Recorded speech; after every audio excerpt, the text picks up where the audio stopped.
Tes. Masuk suara ibu atau tidak ya? Sudah kedengaran, Bu. Sudah kedengaran.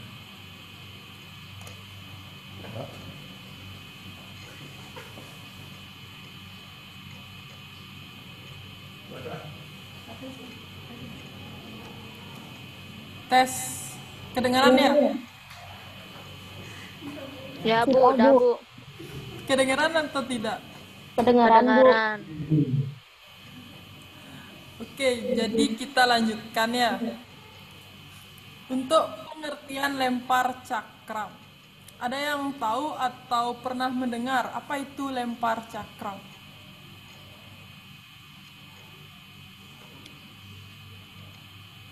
Ada yang tahu kira-kira? Coba satu.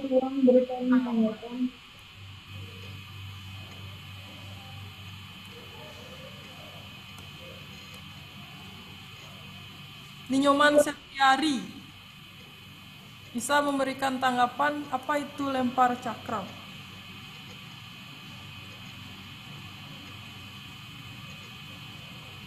Saya, Bu. Silakan. Lempar cakram adalah salah satu cabang olahraga atletik pada nomor lempar, di mana sang atlet harus melempar cakram sebanyak maksimal 3 kali dalam setiap pertandingan untuk memperoleh jarak lempar terjauh pada lapangan khusus lempar cakram dengan aturan yang berlaku.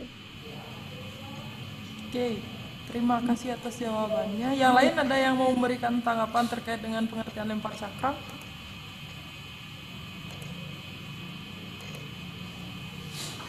Nah, sudah Ibu tayangkan di slide. Jadi pengertian lempar cakram adalah salah satu dari nomor lomba atletik lempar yang menggunakan sebuah benda kayu berbentuk piring, bersabuk besi, atau bahan yang berbentuk bulat pipih yang dilemparkan. Jadi mirip kayak, kalau kalian pernah lihat UFO, mirip kayak UFO. Di mana sang atlet harus melempar cakram sebanyak maksimal 3 kali dalam setiap perlombaan. Jadi ketentuannya seorang atlet itu harus melakukan maksimal 3 kali percobaan. Nah, jadi ini pengertian dari lempar cakram. Kita lanjutkan. Kita masuk ke sejarahnya. Sejarah lempar cakram itu lebih meruncing nanti dari sejarah atletik. Jadi ada sejarahnya tersendiri. Nah, jadi di mana sejarah lempar cakram itu adalah aktivitas melempar. Mula-mula bukanlah olahraga. Jadi lempar cakram itu bukan merupakan sebuah olahraga pada awalnya, melainkan aktivitas sehari-hari manusia untuk bertahan hidup pada masa berburu dan meramu hingga masa saat ini. Jadi tujuan dari lempar cakram itu awalnya adalah untuk berburu. Ya. Untuk lempar cakram menjadi sebuah olahraga yang dipertandingkan diperkirakan mulai ada bahkan sejak abad ke-5 sebelum Masehi. Nah, jadi diperkirakan mulai sejak abad ke-5 sebelum Masehi. Mulai diperlombakan atau dipertandingkan. Selanjutnya, di Yunani, olahraga ini menjadi salah satu olahraga tertua yang ditandai dengan adanya peninggalan patung kuno seorang lelaki yang memegang cakram dalam posisi akan melempar, yakni patung Myron Discobolus. Nah, jadi patung Myron Discobolus. Tak hanya itu, di Yunani, di beberapa negara Eropa terdapat patung kuno sejenis, yakni seseorang atau dua orang yang sedang melemparkan cakram. Dari sejarah Yunani maupun di negara Eropa itu diketahui lempar cakram dari sebuah patung. Selanjutnya, sejak Olimpiade modern yang diadakan pertama kali pada tahun 1896, gambar atau figur atlet lempar cakram menjadi ikon untuk mempromosikan ajang bergengsi tersebut, yang bahkan dibuat untuk stempel pada tahun 1896. Gambar atlet lempar cakram juga menjadi ikon dalam poster Olimpiade tahun 1920 dan 1948. Jadi olahraga lempar cakram itu mulai diperkenalkan luas melalui poster Olimpiade di tahun 1920 dan 1948. Selanjutnya, semenjak runtuhnya kejayaan Eropa kuno, olahraga ini sempat menghilang dalam kehidupan masyarakat dan hanya menjadi cerita dalam narasi sejarah. Jadi tidak berkembang lagi sejak runtuhnya kerajaan Eropa kuno. Selanjutnya, olahraga ini kemudian ditemukan kembali oleh seorang Jerman atau orang Jerman, yaitu Christian Kohlskor bersama muridnya pada tahun 1870 melalui riset sejarah yang panjang. Jadi diadakan riset tentang olahraga lempar cakram. Selanjutnya, dalam penelitian tersebut, Georgi tak hanya meneliti tentang olahraga lempar cakram, namun juga meneliti teknik yang dipergunakan atlet lempar cakram di masa lalu. Dan kemudian hasil riset tersebut dipublikasikan sejak tahun 1880. Jadi riset Georgi ini dikemukakan atau dipublikasikan pada tahun 1880 terkait dengan olahraga cakram itu sendiri dan teknik yang ada dalam olahraga tersebut.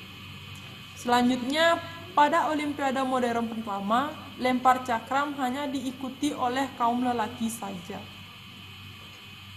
Hingga pada tahun 1928, akhirnya pertandingan olahraga lempar cakram bisa diikuti oleh perempuan dan termasuk dalam ajang Olimpiade. Jadi 1928 itu baru masuk ke ajang Olimpiade, baik untuk nomor putra ataupun untuk nomor putri. Jadi sebelumnya tidak. Itu terkait dengan sejarah tentang lempar cakram. Sekarang kita masuk ke teknik lempar cakram. Ada yang tahu apa saja teknik-teknik dalam lempar cakram? Ada kira-kira yang tahu?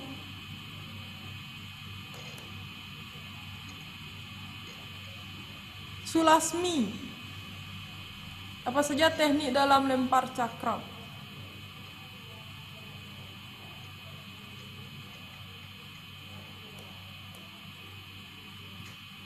Monica, Marta, teknik lempar cakram apa saja? Ada yang tahu? Silahkan angkat tangannya.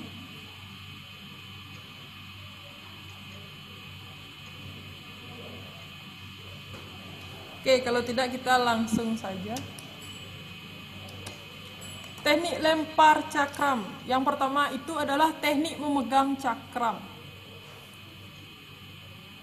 Dan yang kedua adalah teknik melempar cakram. Jadi dua teknik ini adalah inti dari melempar cakram itu sendiri.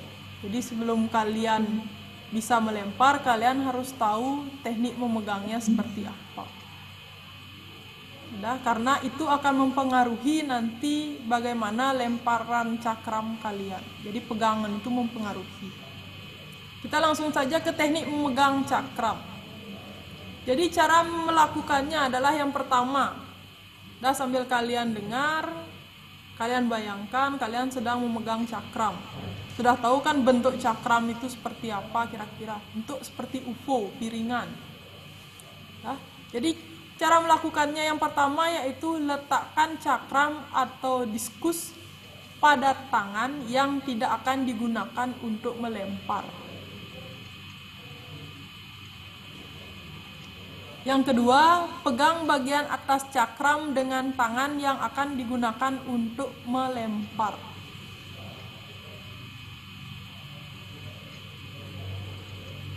Yang ketiga, posisikan jari harus berada sedikit di bagian tepi cakram. Jadi ruas jari kalian itu ditempatkan di bagian tepi cakram.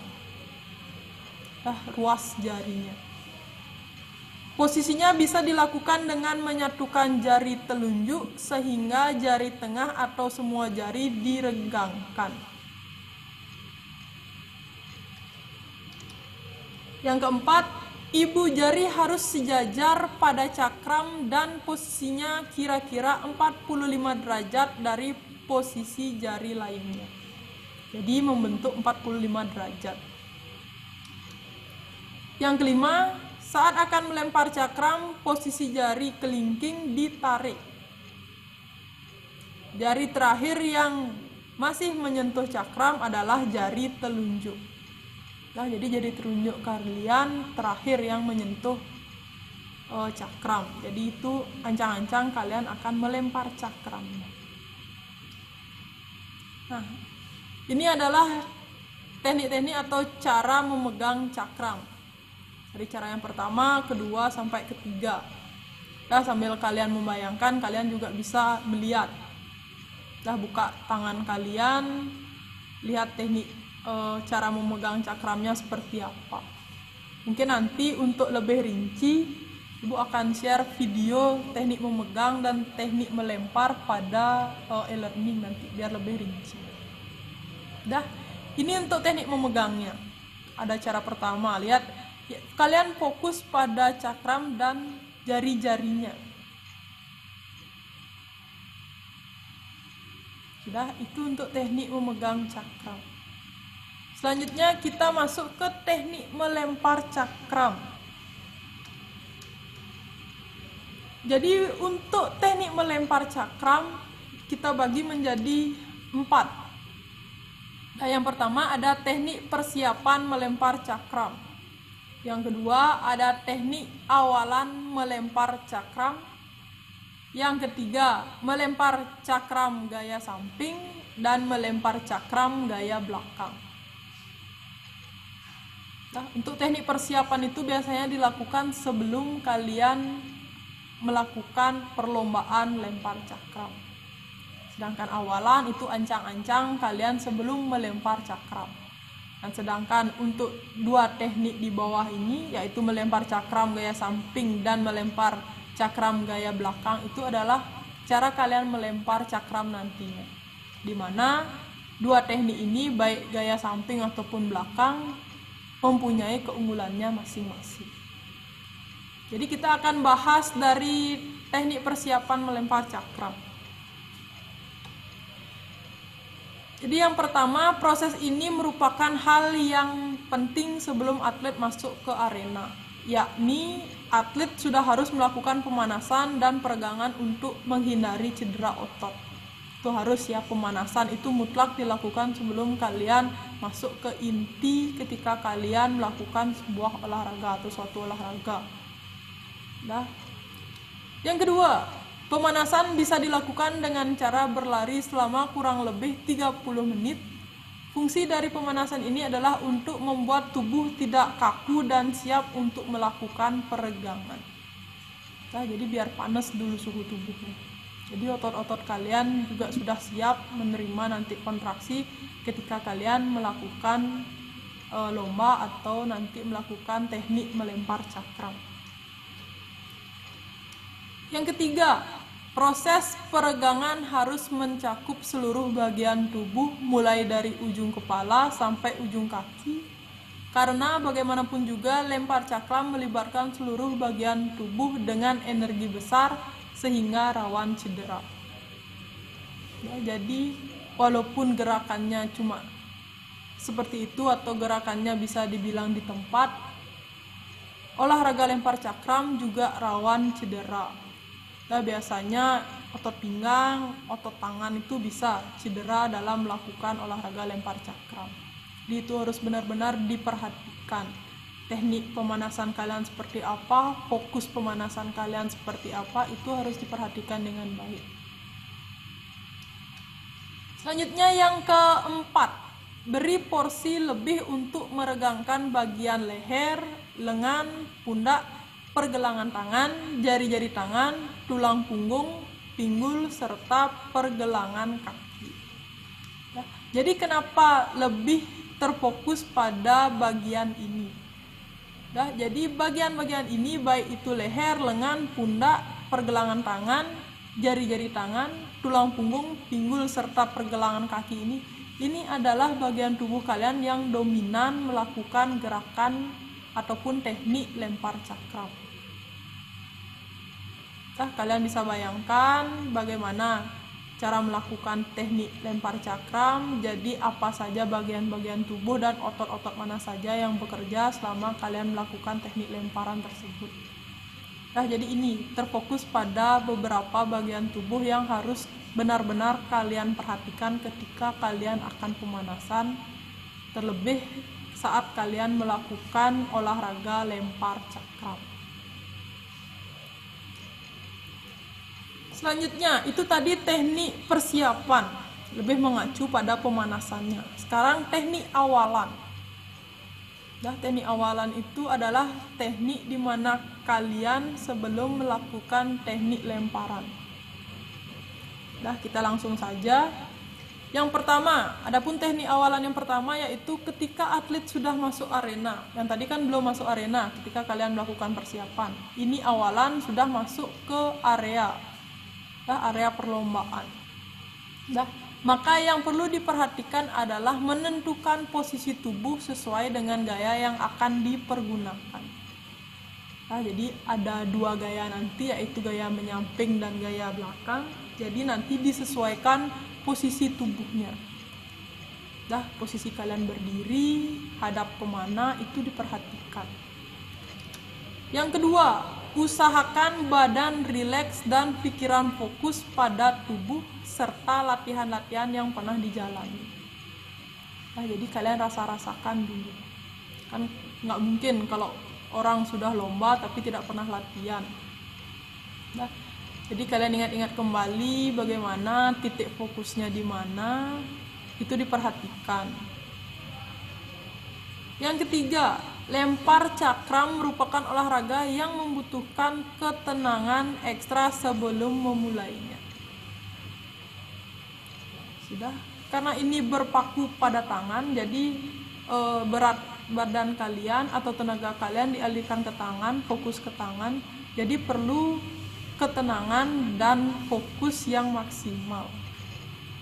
Nah, selain kalian fokus pada anggota badan kalian yang akan melakukan lempar cakram, kalian juga harus fokus pada titik lempar yang akan kalian lakukan. Nah, jadi lempar cakram itu belum tentu kalau kalian tinggi ngelemparnya maka akan jauh jatuhnya, bukan seperti itu. Jadi ada titik koordinatnya. Di titik mana kalian harus melakukan lemparan, sampai titik mana kalian harus melempar, maka kalian akan mendapatkan lemparan yang jauh seperti itu. Tidak mesti tinggi, jadi ada acuannya nanti. Selanjutnya, yang keempat, tidak ada salahnya atlet melakukan orientasi lapangan. Meski ia sudah hafal dan mungkin telah ribuan kali melakukannya, yakni dengan berjalan mengelilingi lingkaran tempat melakukan lemparan sambil melihat area target. Jadi mengenali kembali area lapangannya seperti apa, bentuknya seperti apa, jadi kalian mentelaah kembali. Yang kelima, fokuskan pikiran pada target terjauh. Lalu mulailah melakukan gerakan untuk menciptakan momentum lemparan sesuai dengan gaya yang dipergunakan. Jadi fokus pikirkan pada target terjauh. Target terjauh, bukan target tertinggi. Jadi karena ini lempar cakram, jadi yang kalian targetkan adalah cakram kalian menempatkan titik terjauh. Sejauh-jauhnya. Kalau lompat tinggi, baru fokus kalian atau target kalian adalah lompatan setinggi-tingginya. Itu berbeda. Itu untuk teknik awalan. Sekarang masuk ke teknik melempar cakram gaya samping. Jadi sudah kita bahas tadi, teknik melempar cakram itu ada gaya samping dan gaya belakang. Sekarang kita akan bahas tentang gaya samping dulu.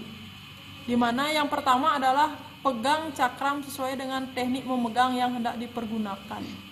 Jadi di awal kita sudah bahas tentang teknik memegang cakram. Sekarang teknik melemparnya. Yang kedua, posisikan tubuh pada posisi siap, yakni menghadap ke samping kanan atau samping kiri jika kidal. Itu bebas ya, mau hadap ke kanan atau hadap ke kiri. Yang ketiga, posisi kaki dibuka selebar bahu atau dibuka lebih sedikit lebih lebar. Jadi standarnya kalian buka kaki kalian selebar bahu. Itu kembali ke atlet masing-masing, senyamannya. Jadi titik tolak ukur itu ada di atlet masing-masing. Jadi sekian kali kalian mencoba, sekian kali kalian latihan, pasti kalian menemukan, posisi ini yang paling nyaman dilakukan. Posisi ini yang paling baik dilakukan agar mendapatkan target terjauh ketika melempar. Itu ada. Itu fungsinya kalian melakukan latihan, tinggal kalian mengenali.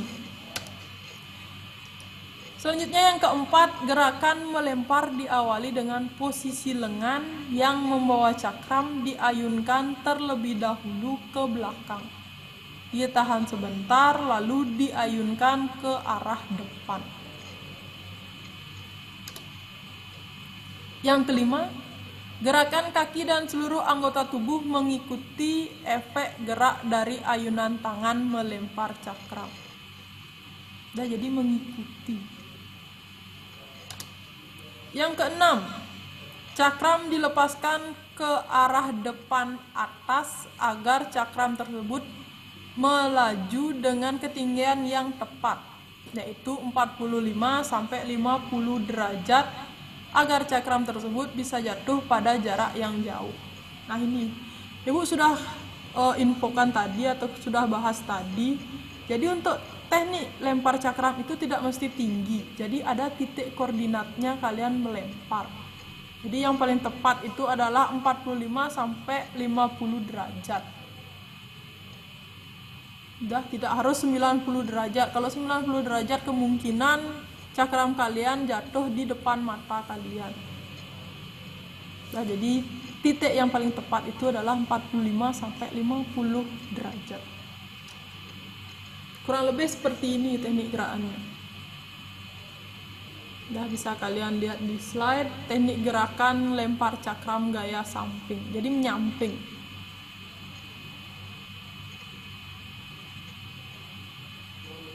Nah, jadi gambar dari sebelah kiri itu adalah teknik awalannya.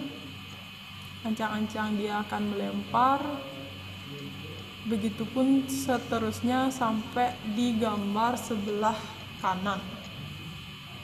Nah, jadi saat melempar itu jari telunjuk yang paling terakhir menyentuh cakram kalian. Jadi jari telunjuknya yang mengantarkan cakram kalian. Ada pertanyaan terkait dengan gaya samping sebelum kita masuk ke gaya belakang. Ada kira-kira?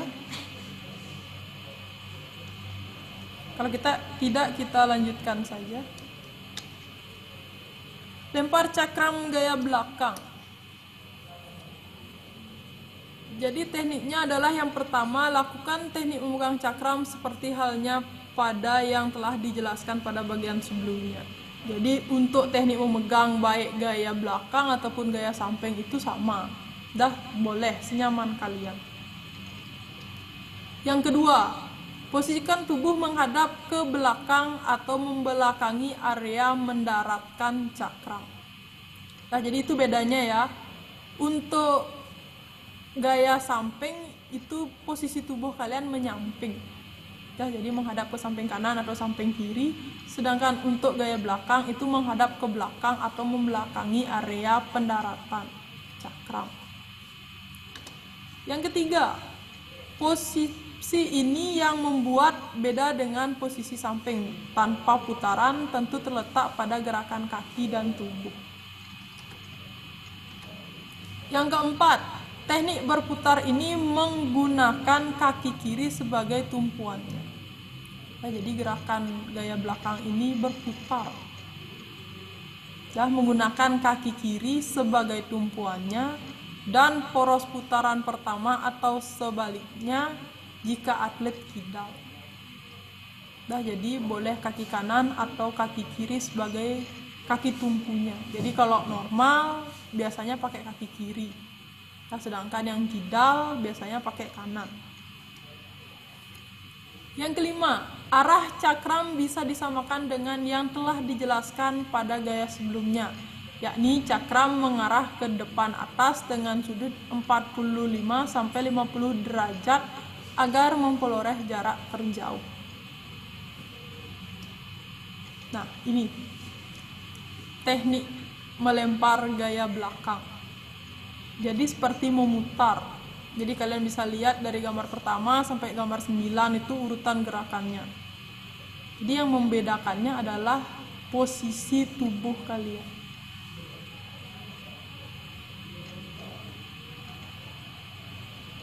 Sudah bisa dilihat dengan jelas? Apa ada pertanyaan terkait dengan melempar cakram gaya samping ataupun gaya belakang? Silahkan bagi yang mau bertanya.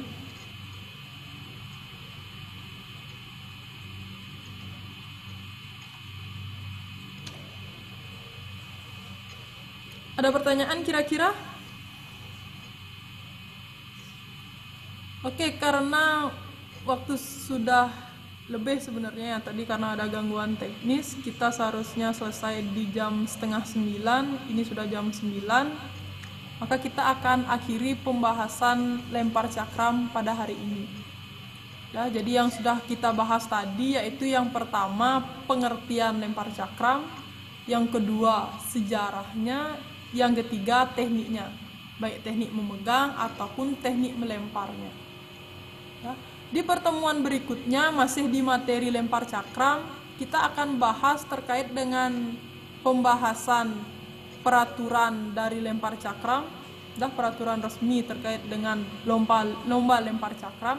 Dan yang kedua adalah sarana prasarana yang digunakan dalam lempar cakram. Nanti kita akan bahas terkait dengan lapangannya, ukuran cakramnya, nanti akan kita bahas pada pembelajaran berikutnya. Nah, sebelum kita tutup pembelajaran hari ini, Ibu ingin tanyakan sekali lagi, apakah ada yang ingin ditanyakan terkait dengan materi yang sudah kita bahas tadi? Ada atau tidak? Dah sampai akhir pembelajaran yang join 15 orang. Dah, cukup ya. Nanti kalau ada pertanyaan kita bahas di pertemuan berikutnya. Oke. Untuk mengakhiri pembelajaran hari ini karena dari 15 orang tidak ada yang bertanya, dah kita tutup dengan Parama Santi. Om Santi Santi Santi.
Selamat pagi siswa kelas 11 semuanya.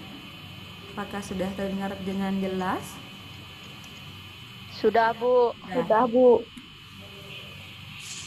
Pada pertemuan kali ini di pembelajaran atau materi produk kreatif dan kewirausahaan Sabtu 20 Februari 2021.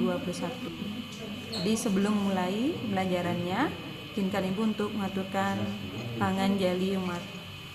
Om Swastiastu.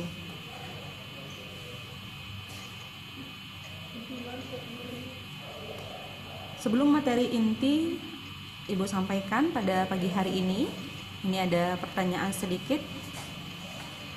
Apa perbedaan antara perusahaan dagang dengan perusahaan manufaktur? Sekali lagi, apa perbedaan perusahaan dagang dengan perusahaan manufaktur? Silahkan kalau ada yang bisa menjawab, silahkan angkat tangannya. Karena materi ini sudah pernah Ibu sampaikan pada pertemuan kita sebelumnya. Silakan ada yang mau menjawab. Apa perbedaan atau di mana perbedaan perusahaan dagang dengan perusahaan manufaktur?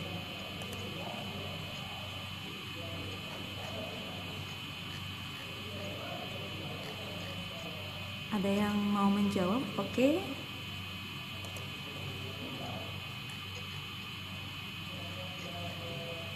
Novica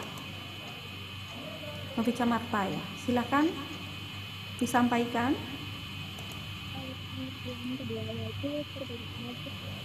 Novica? Halo. Suaranya agak kurang jelas, silakan. Apa perbedaan antara perusahaan dagang dengan perusahaan manufaktur? Baik, perusahaan dagang. Secara umum perusahaan dagang adalah perusahaan yang tidak membuat produk sendiri, melainkan hanya menjualkan produk milik produsen atau pemasok kepada konsumen. Perusahaan dagang merupakan perusahaan yang aktivitas utamanya menyimpan, membeli, dan menjual kembali produk tanpa mengubah untuk menciptakan nilai tambah dan jual pada produk. Sedangkan perusahaan manufaktur, perusahaan yang memiliki kegiatan seperti membeli bahan baku, kemudian mengolah bahan baku dengan mengeluarkan biaya lainnya sampai menjadi bahan jadi yang siap dijual. Salah satu bagian perusahaan manufaktur yang ada di Indonesia biasanya disebut pabrik. Nah, baik, terima kasih Novica. Ada lagi pendapat lain mengenai perbedaan antara perusahaan dagang dengan perusahaan manufaktur? Ada lagi yang mau mencoba untuk menjawab? Atau mungkin ada yang mau menyimpulkan dari apa yang disampaikan Novica? Tidak ada? Baik, benar sekali ya Novica ya. Jadi perbedaan antara perusahaan dagang dengan perusahaan manufaktur sudah disampaikan oleh Novica.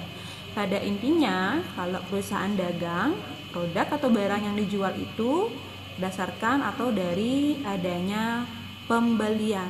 Nah, sedangkan dengan perusahaan manufaktur, segala sesuatunya itu diproses di perusahaan itu sendiri, mulai dari mengolah bahan baku hingga barang jadi yang siap untuk dijual.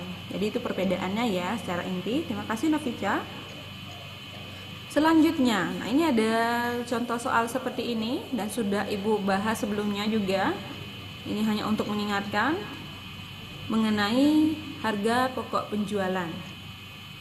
Pada tanggal 1 Januari 2020, PTC memiliki persediaan barang jadi sebesar 37.500.000 dan pada tanggal 31 Januari sebesar 25 juta.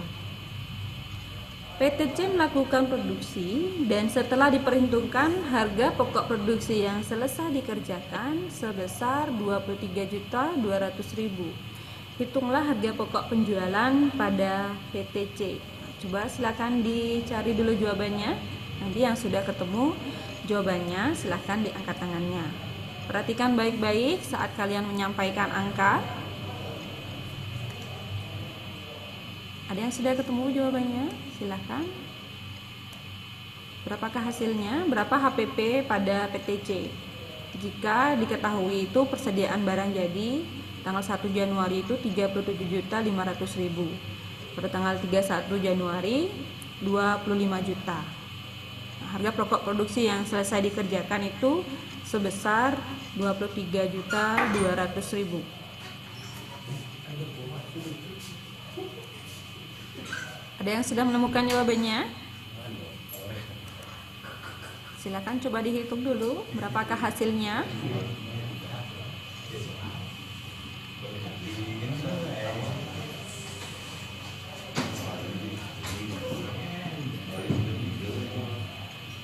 Masih ingat bagaimana rumus mencari HPP pada perusahaan manufaktur? Kalian masukkan angkanya langsung. Masukkan persediaan awal barang jadinya berapa, kemudian harga pokok produksi yang selesai dikerjakan berapa, kemudian baru dikurangi dengan persediaan barang akhir. Ada yang sudah menemukan?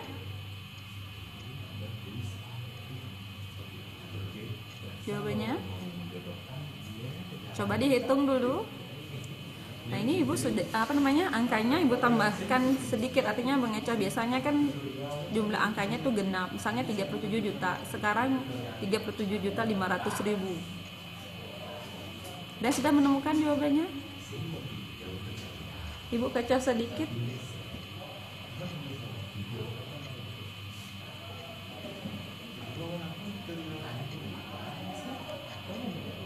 Ada yang sudah angkat tangan? Oke, Dewa Ayu Purnama, silakan disampaikan berapa hasil dari soal ini. HPP pada PTC ini berapa hasilnya? Hasilnya adalah nanti dulu Bu, sebentar dulu. Silakan diulangi. Hasilnya adalah 35.700.000 rupiah. Silakan diulangi. 35.700.000 rupiah. 35.700.000 rupiah. Ada yang mendapatkan jawaban lain? Oke. Wira, jawabannya berapa? Berapa hasil yang temu? Sama atau berbeda?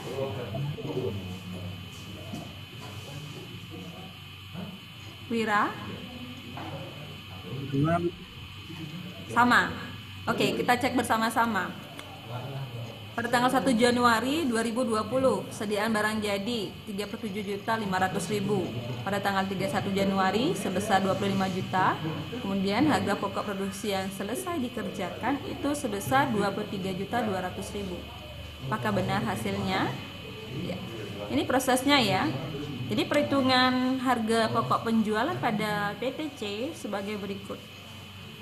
Jadi 37.500.000 itu merupakan persediaan awal barang jadi. Harga pokok produksi selesai dikerjakan 23.200.000. Persediaan akhir barang dagangan itu sebesar 25 juta. Ingat, kalian tinggal masukkan angkanya saja sesuai dengan rumus HPP pada perusahaan manufaktur. Ya. Persediaan awal barang jadi ditambah harga pokok produksi yang selesai dikerjakan dikurangi persediaan akhir barang dagangan. Persediaan awalnya 37.500.000 ditambah 23.200.000 dikurangi 25 juta. Hasilnya adalah 35.700.000. Jadi ini adalah harga pokok penjualan pada PTC ya, 35.700.000. Benar sekali ya. Terima kasih Doi Purnama dan Mira. Berarti kalian sudah mengerti dengan rumus ini ya, soal ini ya. Nah, kita akan langsung pada materi inti pertemuan hari ini, yaitu membahas mengenai break even point atau sering dikatakan sebagai analisis BEP. Ya, break even point atau sering dikatakan sebagai analisis BEP. Apa itu BEP? Break even point itu sama dengan titik impas. Ingat anak-anak, break even point itu sama artinya dengan titik impas, atau juga ada yang menyebutnya titik pulang pokok. Adalah suatu teknik analisis untuk mempelajari hubungan antara biaya yang tetap atau keadaan di mana suatu operasi perusahaan tidak mendapat untung maupun rugi, pengeluaran dan pendapatan seimbang. Ya, ulangi. Break even point itu sama artinya dengan titik impas, atau ada juga yang menyebutkan sebagai titik pulang pokok.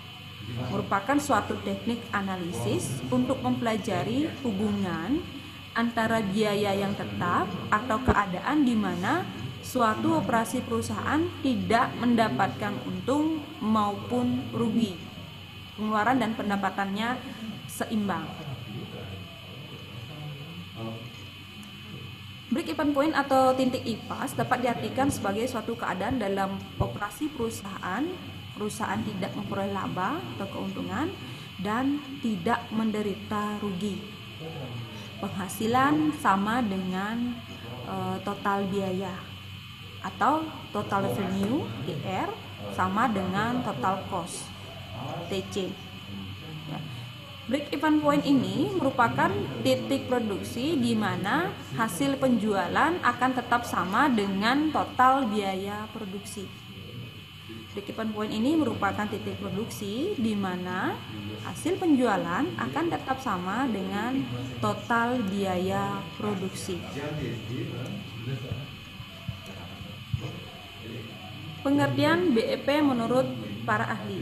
Nah, di sini 3 Ibu nampilkan.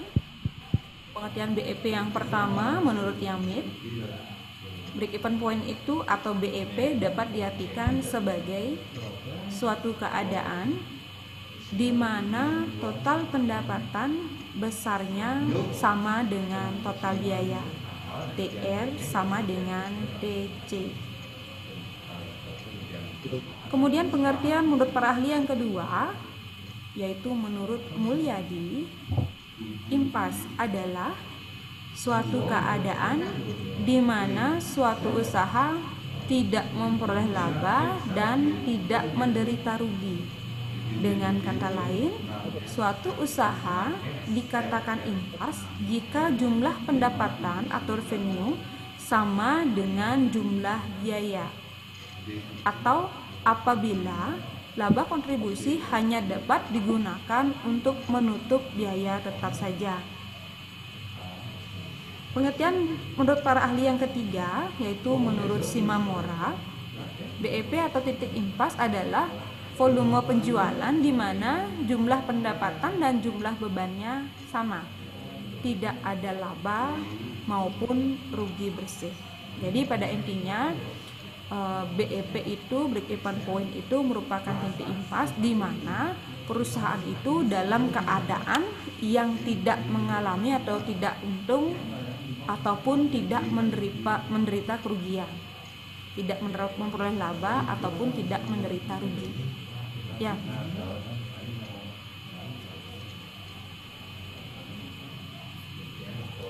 Melalui analisis BEP dapat dibuat perencanaan penjualan sekaligus perencanaan tingkat produksi.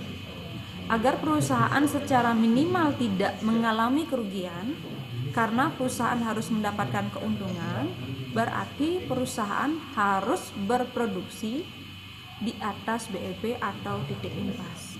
Ulangi, melalui analisis BEP dapat dibuat perencanaan penjualan sekaligus perencanaan tingkat produksi agar perusahaan secara minimal tidak mengalami kerugian. Karena perusahaan harus mendapatkan keuntungan, berarti perusahaan harus berproduksi di atas BEP atau titik impas.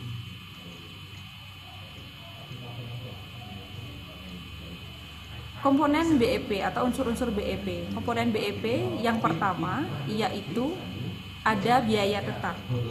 Komponen BEP yang pertama biaya tetap atau fixed cost. Biasanya dalam rumus nanti muncul FC. Ya, beda dengan VC. Kalau VC-nya itu variable cost, kalau FC-nya itu fixed cost. Fixed cost-nya itu biaya tetap. VC atau variable cost itu biaya variabel. Biaya tetap atau fixed cost yaitu biaya yang secara total tetap dalam rentang relevan tetapi per unit berubah, atau biaya yang jumlah totalnya akan sama dan tetap tidak berubah sedikitpun walaupun jumlah barang yang diproduksi dan dijual berubah dalam kapasitas normal. Contohnya biaya sewa gedung, biaya gaji, biaya asuransi, dan lain-lain. Ini sudah pernah Ibu sampaikan sebelumnya mengenai biaya tetap. Contohnya seperti apa, pengertiannya bagaimana, ya. Berapapun kalian memproduksi barang, biayanya itu tetap. Contohnya seperti sewa gedung. Berapapun Anda memproses produksi sebuah barang, mau banyak, mau sedikit, kalian tetap bayar sewa gedungnya segitu, ya. Kemudian biaya variabel atau variable cost, nanti dalam rumus VC. Biaya yang secara total berubah sebanding dengan aktivitas atau volume produksi dalam rentang relevan tetapi per unit bersifat tetap.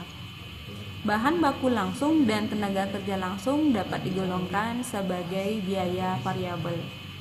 Jika produksi meningkat, biaya variabel juga meningkat. Jika produksi meningkat, jika produksi dalam jumlah banyak, maka bahan baku yang dibutuhkan juga banyak. Makanya bahan baku termasuk ke dalam biaya variabel atau variable cost. Harga jual, selling price, harga jual per unit barang atau jasa yang telah diproduksi. Nah, jadi ini adalah komponen atau unsur-unsur dari BEP. Nanti masuk ke dalam bagaimana mencari BEP dalam unit maupun dalam rupiah atau nilai ya. Analisis BEP digunakan untuk menentukan hal-hal sebagai berikut. Yang pertama, jumlah penjualan minimum yang harus dipertahankan agar perusahaan tidak mengalami kerugian. Jadi analisis BEP ini digunakan untuk mengetahui jumlah penjualan minimum yang harus dipertahankan agar perusahaan tidak mengalami kerugian.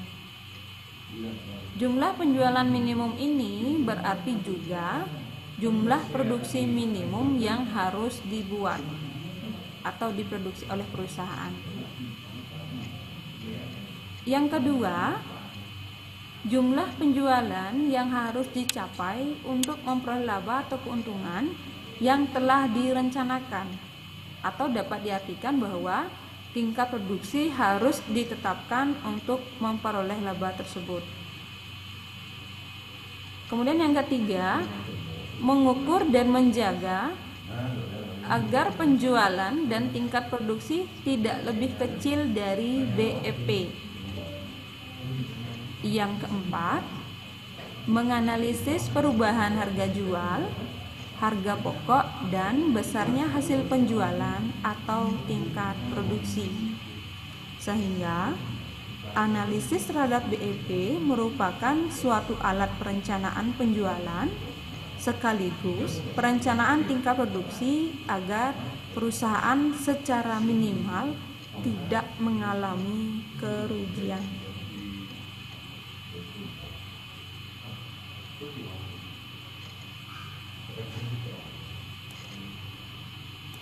Adapun manfaat dari analisis BEP, nah ini Bu tampilkan ada 6 di sini.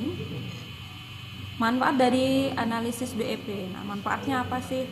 Kenapa kita harus menganalisis yang namanya break-even point atau BEP ini? Perencanaan produksi dan penjualan sesuai target laba yang diinginkan. Manfaat yang kedua itu perencanaan harga jual normal atas barang yang dihasilkan untuk mencapai laba yang ditargetkan dengan memproyeksikan target penjualan. Manfaat yang ketiga yaitu perencanaan dan pemilihan metode produksi yang digunakan. Yang keempat, perusahaan dapat menentukan ragam produk yang dibutuhkan untuk mencapai tingkat keuntungan yang telah ditargetkan dalam perencanaan. Manfaat dari analisis BEP yang kelima, perusahaan dapat mengetahui dampak perubahan harga jual, biaya, dan volume penjualan. Manfaat yang terakhir yaitu perusahaan mendapat informasi yang dapat digunakan untuk membantu dalam proses pengambilan keputusan untuk menutup usaha atau tidak. Ya, jadi perusahaan mendapatkan informasi yang dapat digunakan yang membantu dalam proses pengambilan keputusan. Ini usahanya harus ditutup atau tidak, dan saat yang tepat bagi suatu perusahaan untuk dihentikan atau masih akan melanjutkan, seperti itu.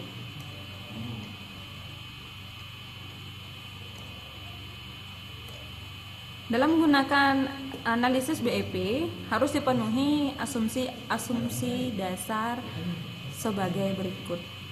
Nah, jadi di dalam menggunakan analisis BEP harus dipenuhi asumsi dasar sebagai berikut. Yang pertama,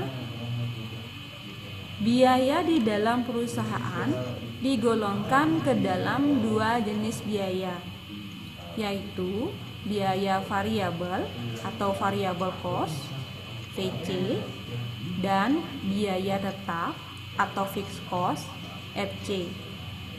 Jika ada biaya semi variabel, harus dialokasikan ke dalam dua jenis biaya tersebut.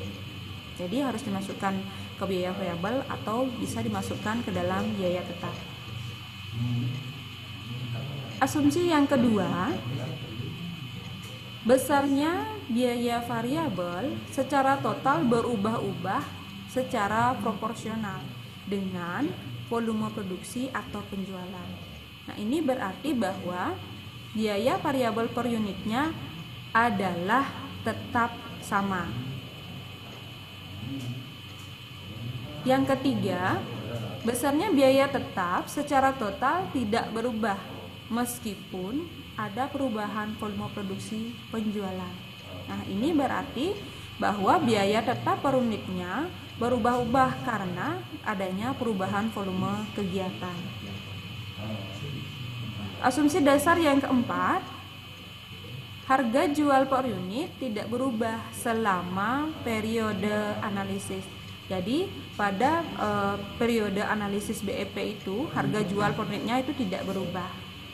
Dan yang terakhir, perusahaan hanya memproduksi satu macam produk saja. Nah, ini merupakan asumsi-asumsi dasar dalam menggunakan analisis BEP yang harus dipenuhi ya dalam analisis BEP.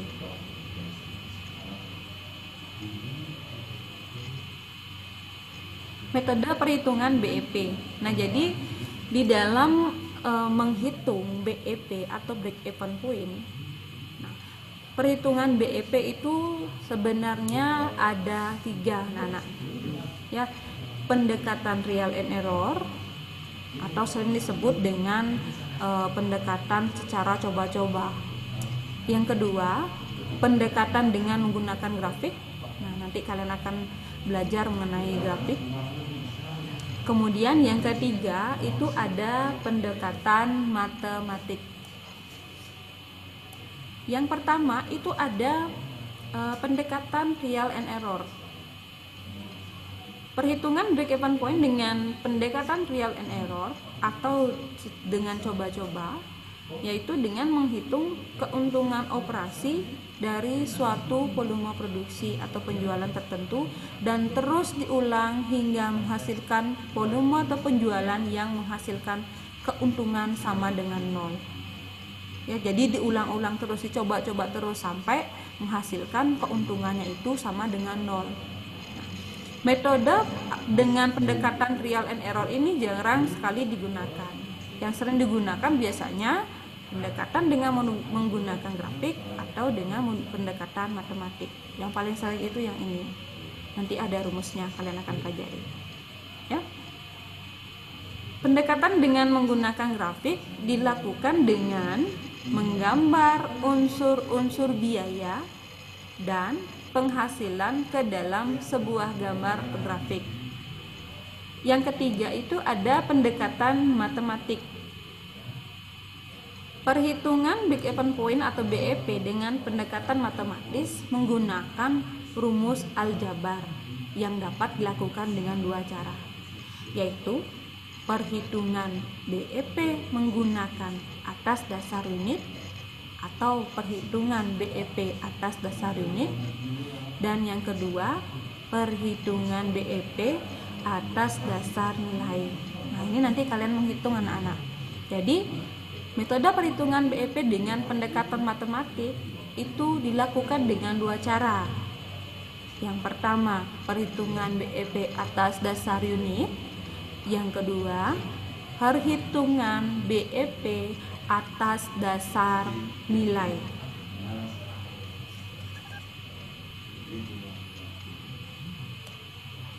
Perhitungan BEP atas dasar unit. Nah, ini adalah rumusnya anak-anak.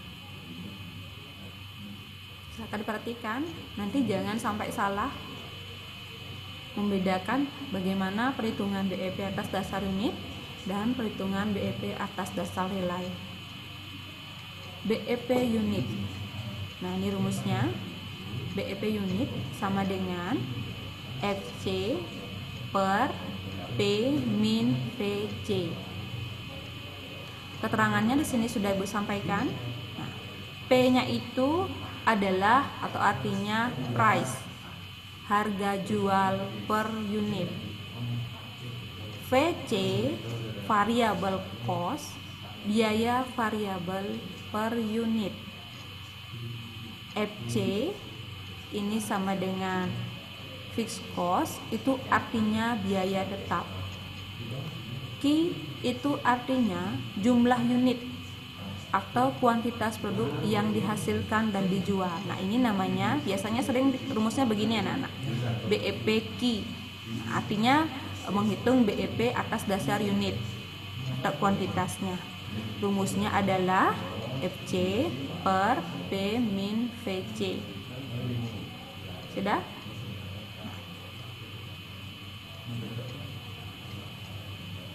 Contoh soal perhitungan BEP atas dasar unit atau BEP unit atau BEP Q biasanya di sini boleh juga.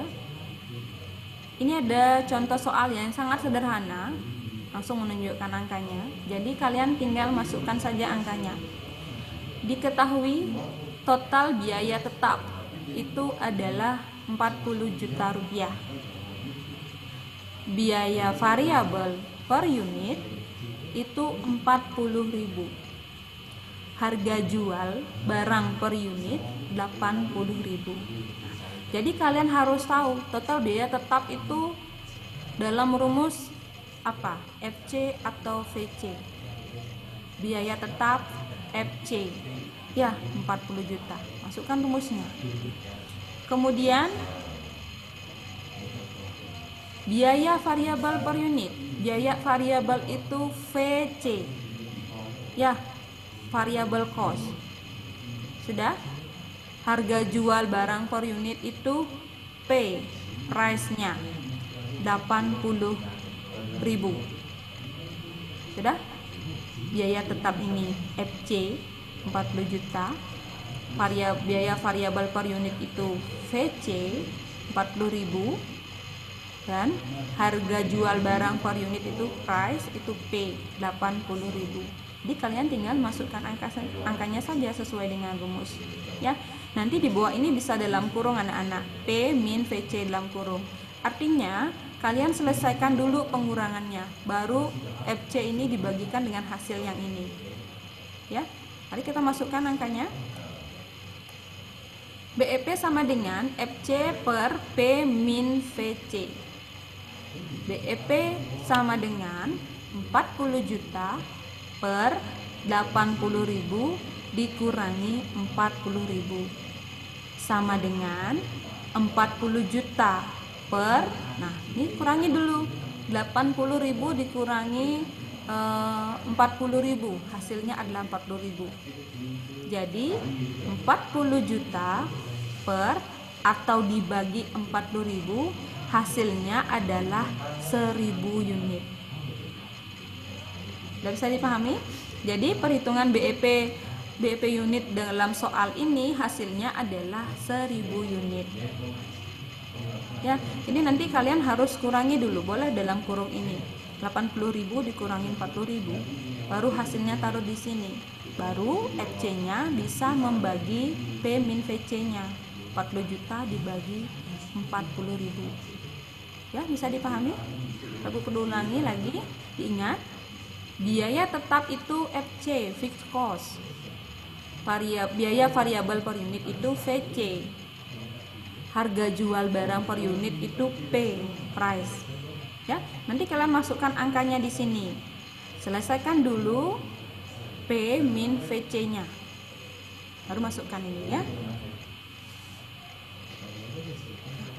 Contoh soal yang kedua. Diketahui total fixed cost atau FC sama dengan biaya tetap yang bernilai 100 juta. Nah, ini angka-angkanya lumayan besar ya. Total variable cost atau VC, biaya variabel per unit itu sama dengan 70.000. Harga jual per unit itu 90.000. Nah, perhitungan break-even point unitnya itu, ini ada prosesnya. Kalian perhatikan nanti habis ini ada soal yang harus kalian hitung ya. Kita masukkan rumusnya. BEP Q, ini maksudnya BEP unit ya, sama dengan FC per P min VC sama dengan, masukkan angkanya. FC-nya berapa? 100 juta. Kalian tulis 100 juta. Per P-nya berapa? P itu price, harga jualnya 90.000. Masukkan 90.000. Dikurangi VC atau variable cost-nya. Itu itu sebesar 70.000. Masukkan 70.000.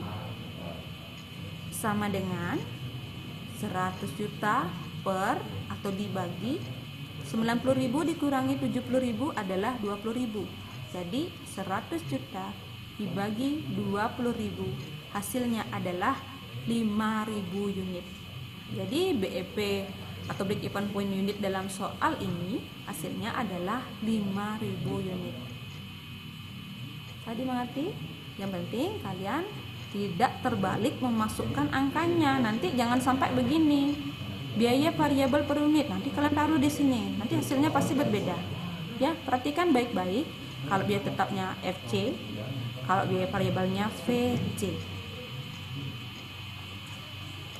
Oke, ini yang terakhir. Soal yang ketiga, ini harus kalian kerjakan.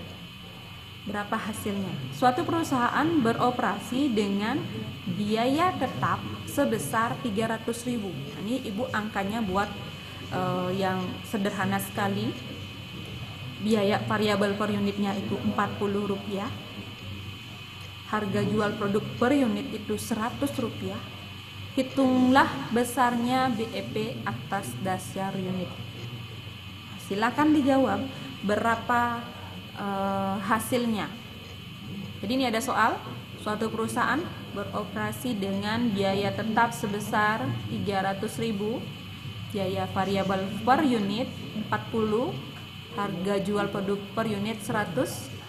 Hitunglah besarnya BEP atas dasar unitnya berapa. Silakan coba. Kalau ada yang sudah menemukan jawabannya, bisa langsung angkat tangan. Oke? Ini ada beberapa yang sudah angkat tangan.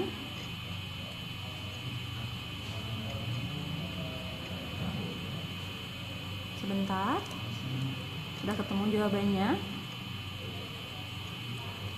Gusti Ayu Sri Utami ya. Silakan Gusti Ayu. Berapa hasilnya dan bagaimana cara mencarinya? Silakan disampaikan Gusti Ayu.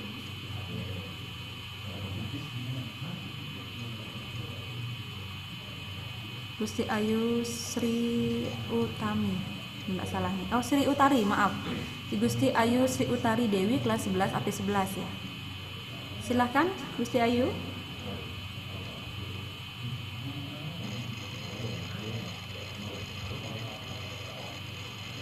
Silakan disampaikan jawabannya Gusti Ayu.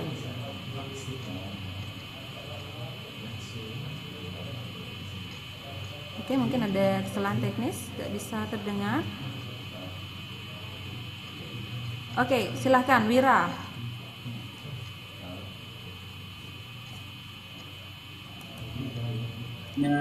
Silahkan disampaikan berapa hasilnya Wira?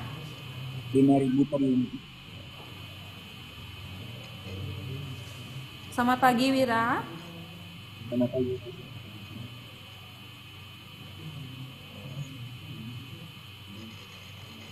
Halo. Silakan disampaikan berapa hasilnya? Dapatnya 5.000 per unit. Suaranya agak terdengar kurang jelas. Bisa diperjelas lagi? Halo, tes. Oke, mungkin Wira sudah menemukan jawabannya ya, karena suaranya belum masuk ke sini, jadi tidak terdengar jelas.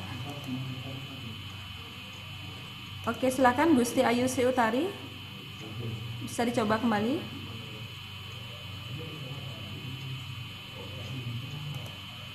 Dewa Ayu Purnama. Iya Bu. Oke, suaranya sudah terdengar dengan jelas. Silakan, berapa hasilnya? Jawabannya 5.000 per unit Bu. 5.000 Per unit. 5.000 unit. Ya. Ya. Di mana Dewa Ayu mendapatkan hasilnya 5.000 unit? Bagaimana caranya? Pertama BFC sama dengan Oke, FC BEP saja tidak masalah ya. BEP Ya. sama dengan FC per P dikurang FC dikurang VC. ya. FC adalah 300.000 per 100 rupiah dikurang 40 rupiah. Jadinya dikurang dulu Rp100 dikurang Rp40, hasilnya adalah Rp60. Jadi Rp300.000 dibagi Rp60 adalah 5.000 unit. 5.000 unit. Oke. Ya. Jawaban dari Dewa Ayu Purnama adalah 5.000 unit. Saya yakin tadi yang Wira dan Gusti Ayu sudah menemukan jawabannya mungkin ya, karena suaranya tidak terdengar jelas. Baik, kita cek bersama apakah benar hasilnya 5.000 unit. Oke, tepat sekali jawabannya 5.000 unit ya. Mungkin yang lain juga sudah menemukan jawabannya ini. Nah, diketahui FC fixed cost-nya atau biaya tetapnya 300.000, variable cost-nya, biaya variabelnya Rp40, P atau price-nya, harga jualnya itu Rp100, masukkan rumusnya. Ya, BEP ini Q-nya maksudnya dia menandakan perhitungan BEP dalam unit. Ya, sama dengan FC 300.000 per P min VC 100 dikurangi 40, hasilnya adalah 300.000 dibagi atau per boleh ya 60, hasilnya adalah 5.000 unit. Ya, tepat sekali jawabannya ya. Baik anak-anak, terima kasih atas partisipasinya hari ini. Demikian yang bisa Ibu sampaikan pada pertemuan kita kali ini. Kita akan lanjutkan materinya kembali pada pertemuan berikutnya. Ibu akhiri dengan Parama Santi. Om Santi Santi Santi Om.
Good morning, student.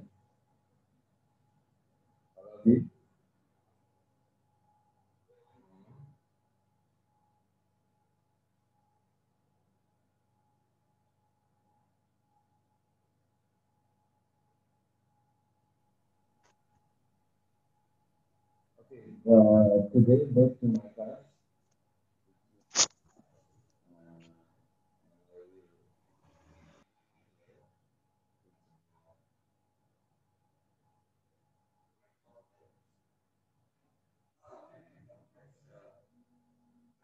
Now,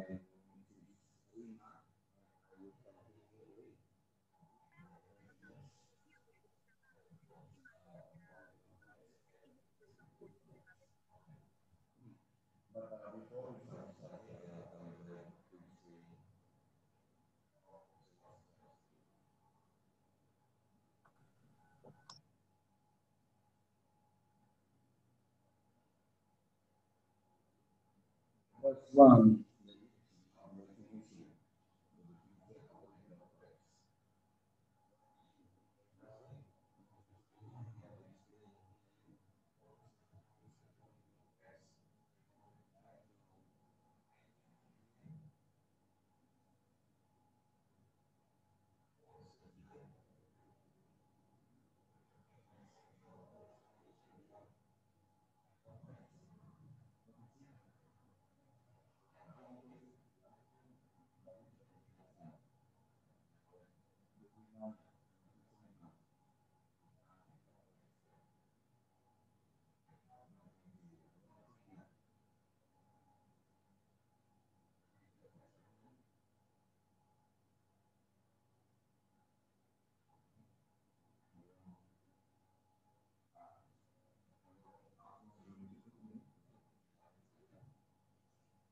set of report text.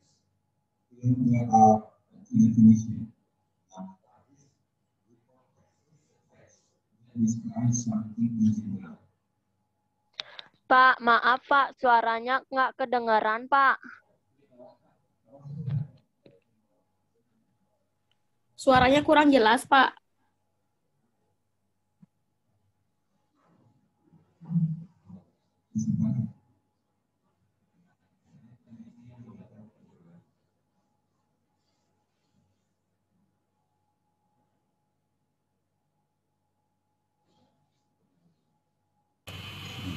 Oh iya, sorry. Tadi settingannya belum pas nggih. Okay, I will repeat again. I'm so sorry about the technical mistake.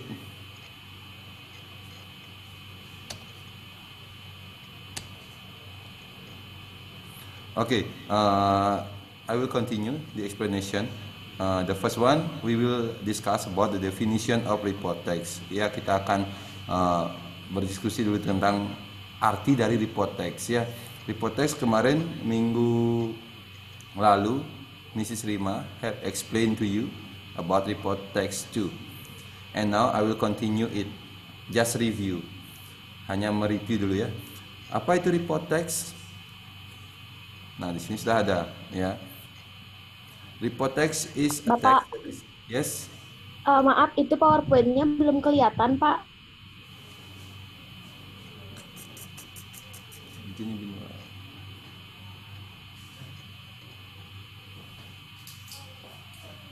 Oke.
Okay.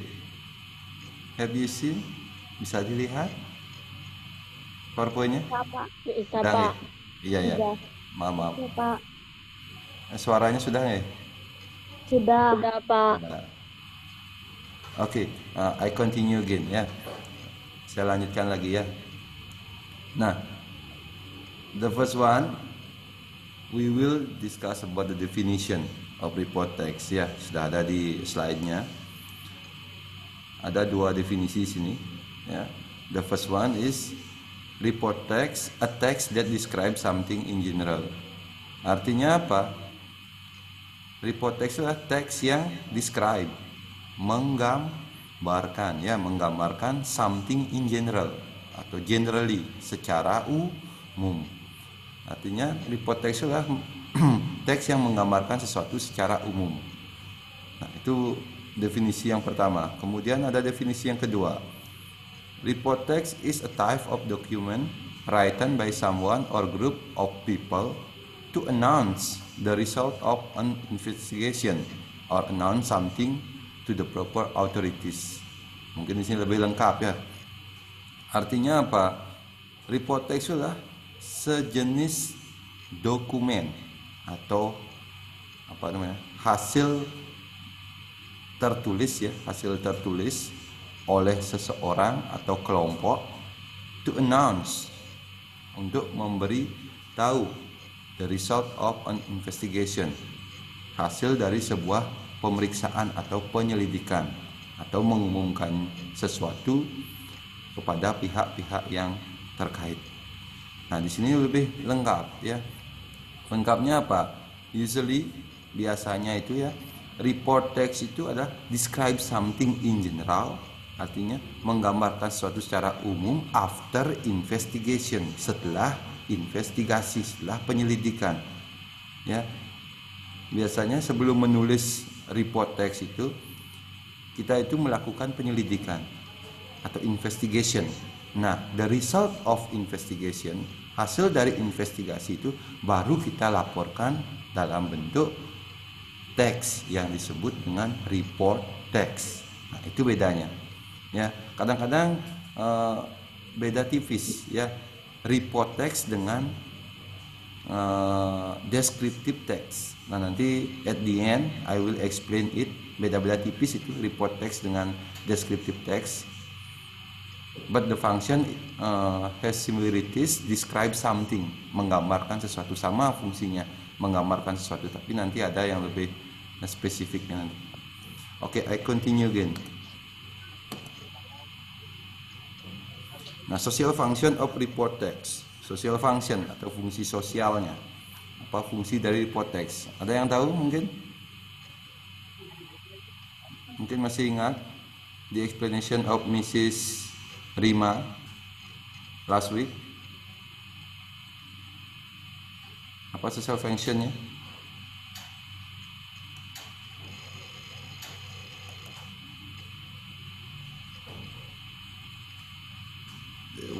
Dewa Ayu Purnama. Wait a moment. Yes. Dewa Ayu Purnama. Good morning, Mister. Yes, good morning. Dewa Ayu. Do you want to it- try? Okay. It is social purpose is presenting information about something. The gain really describe an entire class of things whether natural or made, mammals, the planets, rocks, plants, countries of religion, culture, transportation, and so on. Okay, thank you for the Wayu. Yeah, yes, that's the complete answer. Yeah, thank you very much. But here I give you the simple function. Yeah, the social function of report text is to present information about something generally. Ingat, generally. Ya, artinya apa? Tujuan dari report text lah present information, menghadirkan informasi tentang sesuatu generally. Ya, ini report text itu generally, kata khususnya. ya. Artinya secara umum, biar nggak salah nanti ya, memberikan informasi tentang sesuatu secara umum. Sesuatunya apa? Nah, seperti yang disebutkan oleh Dewayu tadi ya, ada di sana environment, ada di sana mammals, ada di sana man-made ya, something, sesuatu bisa apa, banyak hal, bisa menjelaskan informasi tentang lingkungan, tentang mammals atau mamalia atau hewan, atau bisa tentang teknologi and the other else ya. Nah, ini dia ya. It generally describes the way things are with reference to a range of natural, man-made, and social phenomena in our environment, such as mammals, plants, countries of region, cultures, transportation, and so on. Nah, seperti yang Dewa Ayu said before, seperti yang sebutkan tadi ya, secara umum informasi apa? Informasi secara umum menggambarkan sesuatu ya, sesuatu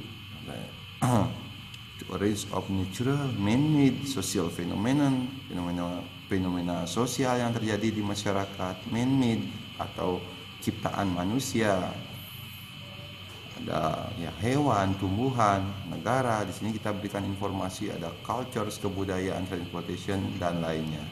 Oke, thank you Dewayu. And now the general characteristic of a report text. General characteristic atau karakteristik, ciri-ciri umum dari report text. Nah, ciri-ciri umum ini it can be seen from generic structure and linguistic features. Ini bisa kita lihat dari generic structure-nya dan linguistic features-nya. Nah, number one is generic structure. Nah, ada apa saja? Title.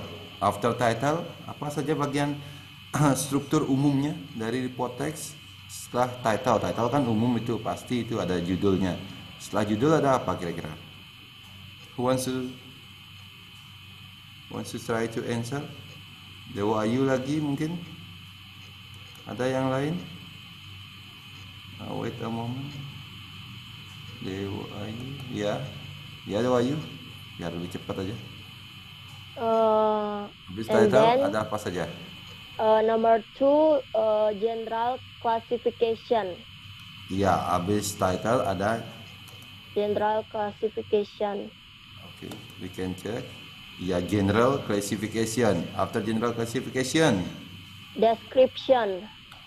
description. We can check. Yes, thank you. Ya, terima kasih atas your answer, Dewayu, the good answer. Ada bagiannya itu secara umum itu ada 3.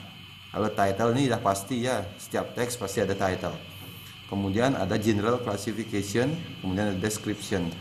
What is title? Title itu kan judul ya, secara umum ya. Title of report text indicates the topic of the text and its very general thing. Artinya apa? Judul dari report text itu indicate, show, menunjukkan topik dari teks, apa yang akan kita bahas ya, dan it's very general, dan itu sangat umum. Artinya tidak perlu terlalu panjang, terlalu mengkhusus kalimatnya atau katanya, karena title ini dia seperti tema dia, inti dari teks tersebut. Kemudian ada general classification. Nah, biasanya di paragraf pertama ini ada general classification. Is a part that state classification of general aspect of things. Artinya apa? Ini adalah sebuah bagian yang menunjukkan classification atau pengelompokan ya, pengelompokan of general aspect ya, aspek-aspek secara umum ya. Apa yang akan kita jelaskan ya, like animals, public places, plants, etc. Atau kalian mungkin akan menjelaskan hewan, tempat-tempat umum, atau tumbuhan, atau yang lainnya secara umum, ya. Itu biasanya ada di paragraf pertama, ada pengelompokan di sana. Dan it will be discussed in general, dan itu dibahas secara umum. Samping itu we can inform the definition of it. Nah, di bagian general classification ini kita bisa memberikan atau informasi tentang definisi.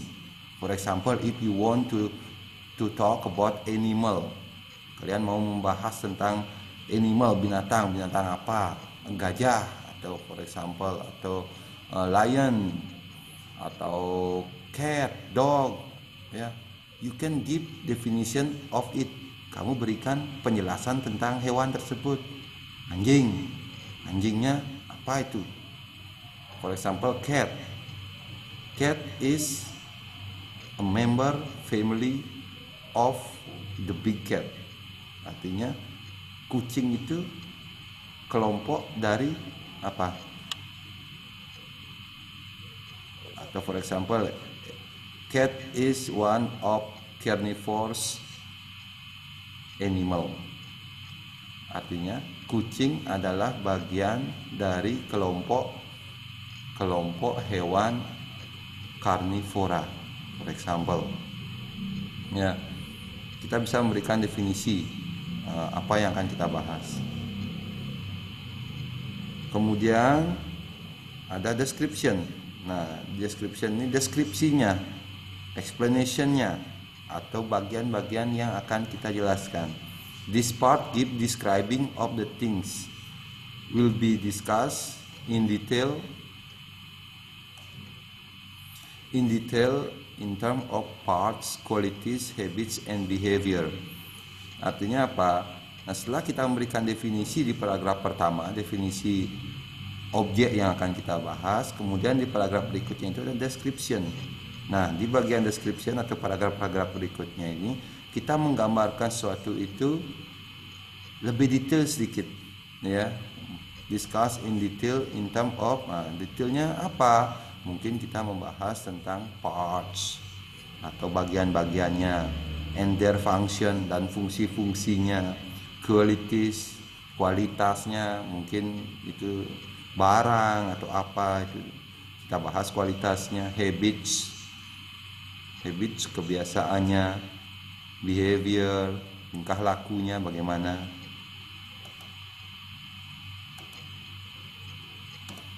Nah, itu kan tadi general structure-nya atau struktur umumnya. Sekarang ada linguistic features atau ciri-ciri bahasa. Ya, ciri-ciri bahasanya.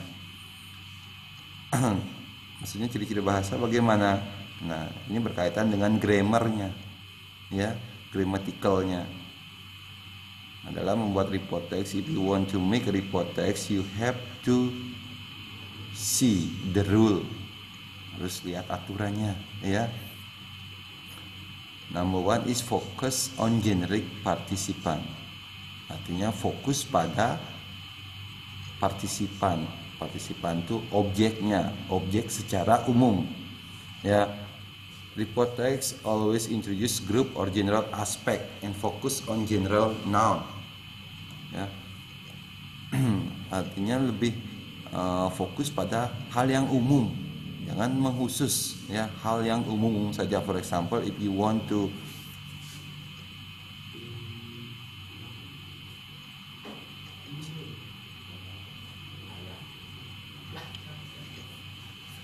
okay, yeah.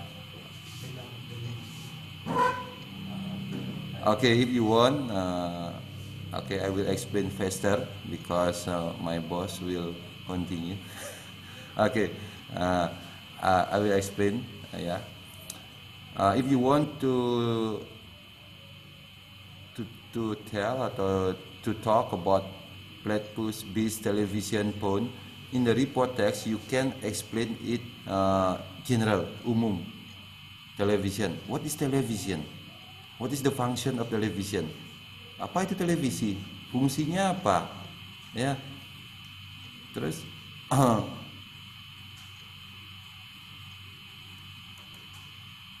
kemudian ada report text use relating verb and action verb. For example, report text itu menggunakan kata penghubung dan kata kerja. Contohnya, reptiles are skeletal animal, etc. Birds fly in the sky. In the relating verb, reptiles are skeletal animal. Ya. Apa relating verbnya? Kata penghubungnya apa? Ya, ada are. Ya. Kemudian ada action verb, kata kerja, birds fly in the sky. Apa kata kerjanya? Fly, menggunakan kata penghubung dan kata kerja.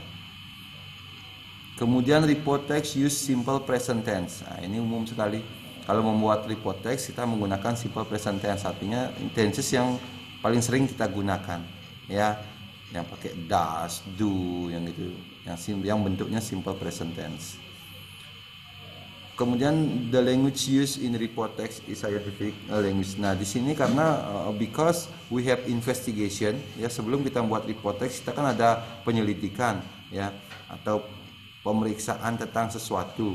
Nah, biasanya berkaitan dengan lingkungan, dengan alam, ya.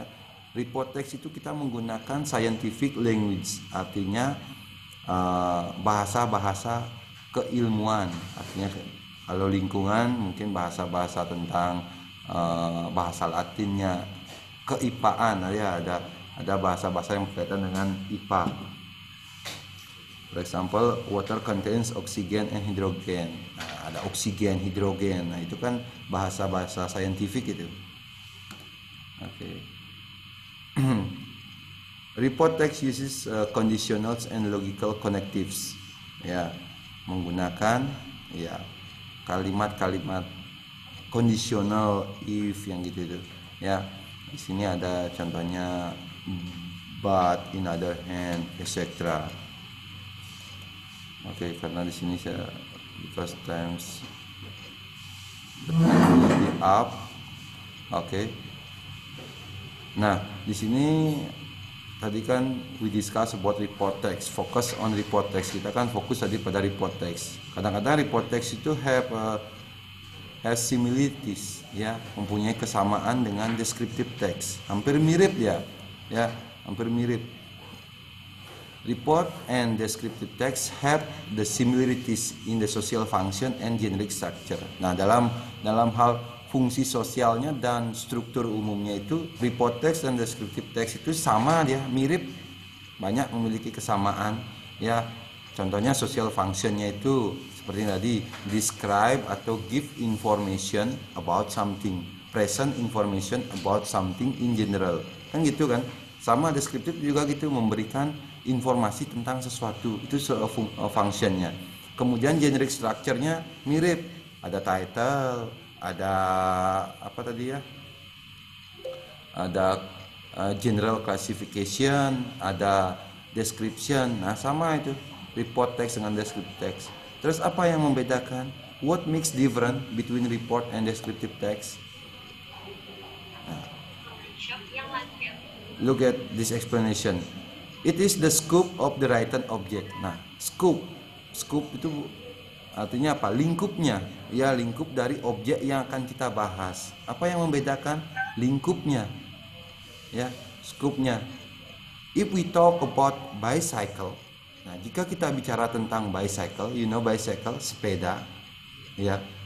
Jika kita ingin membahas sepeda itu bahasan kita itu akan termasuk ke dalam it belongs to a report text. Itu akan masuk ke dalam text report. Kenapa? Karena we talk general, kita membahas secara umum, ya, sepeda, ya. Kenapa sepeda itu masuk ke report text? Karena masih umum, kan kita we talk in general. It we talk about bicycle in general in terms of its part, termasuk dalam bagiannya, physical strength-nya, bentuknya bagaimana, function-nya for certain people, fungsi sepeda itu apa, ya, atau ciri-ciri umum dari sepeda itu bagaimana, punya roda dua, punya rem, dan lain-lain. We talk in general, bicycle, it is report text. Itu disebut dengan report text. Kalau kita membahas sepeda saja, sepeda itu bagiannya apa saja. bentuknya bagaimana, fungsinya untuk orang-orang apa. Nah, itu sebut dengan report text, ya. Nah, but in the other hand, di lain hal, descriptive text will convey more focus. Nah, tapi kalau descriptive text itu dia akan lebih fokus. Ya, lebih fokus, beda dengan report. Kalau report umum, kalau deskriptif khusus, ya.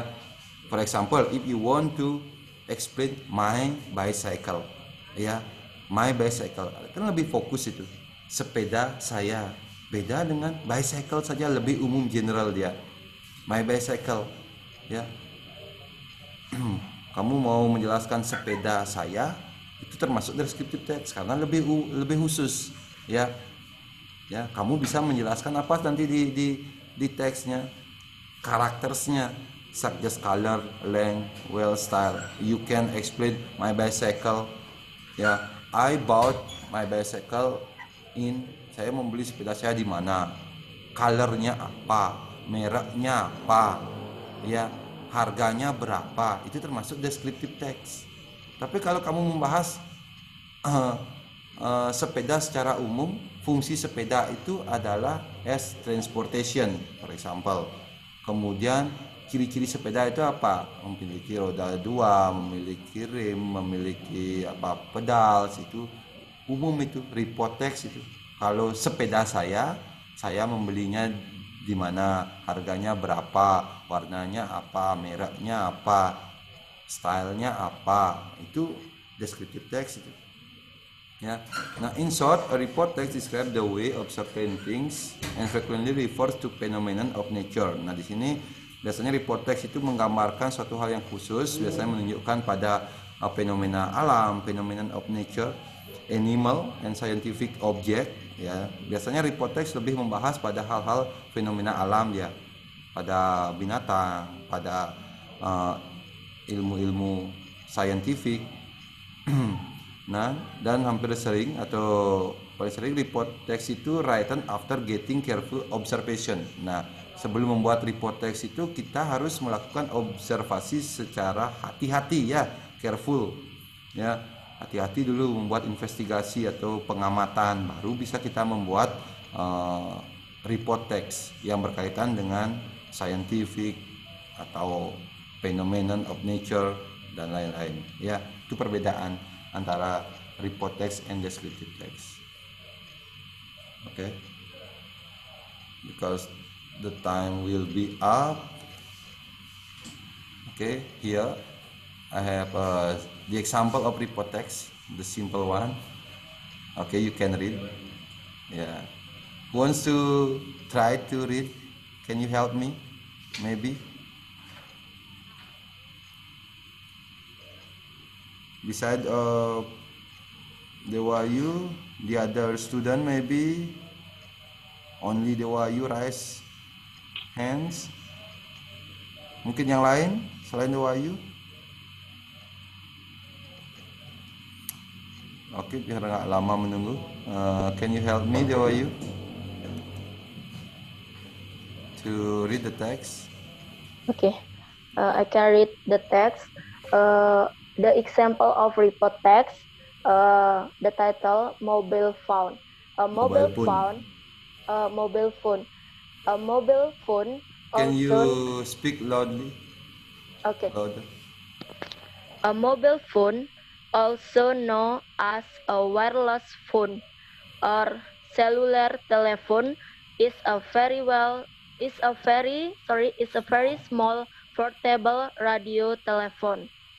The mobile phone can be used to communicate over long distance without wires.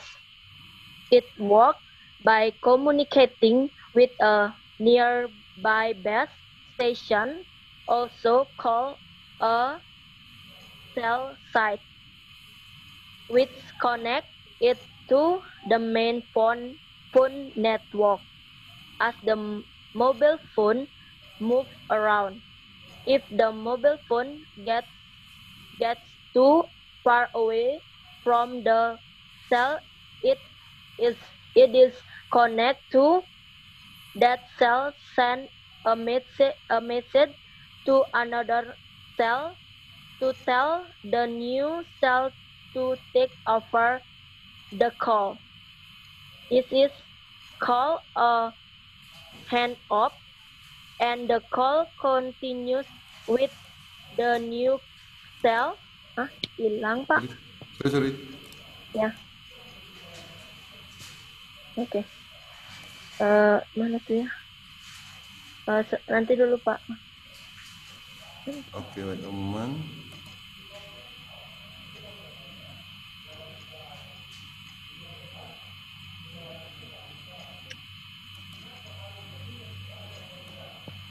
Sudah, Pak? Kelihatan ya? Belum, Pak. Oh, udah. And the call continues with the new cell. The phone is connected to. The handoff is done so well and carefully that the user will usually never even know that the call was transferred to another cell. As mobile phones become more popular, they began to cost less money and more people could afford them. Monthly plans become available for rates as low as 30 US dollar or 40 US dollar a month. Cell phones have become so cheap to own that they have mostly replaced payphones and phone booths, except for urban areas with many people. Many people. Oke, thank you very much for the Wahyu ya. Yang sudah dari awal sampai akhir. Hanya ada Wahyu saja yang nongol ini, yang muncul.